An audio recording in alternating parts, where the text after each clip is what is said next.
race one. Now then, Pendleton looks as though she's going to lead this one out from the front. Yep, fully committed.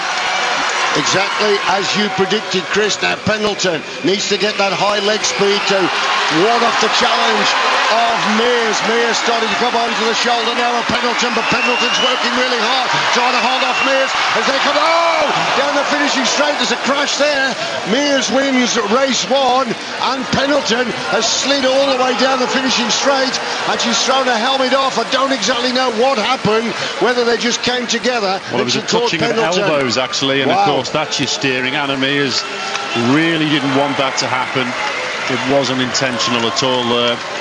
I think they were so committed sometimes in sprinting, yeah. So committed, Chris, to get to the line first, and they were absolutely on top speed. And of course Victoria Pendleton really went down and slid along. Let's have another look at this.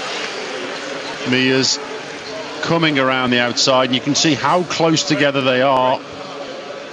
Elbows out there, touching each other, and oh, it's actually Pendleton. Yeah, Victoria just Pendleton came out to the sprint line, and wasn't Anna Mears' fault there. She put her hand up, as much as to say it wasn't my fault.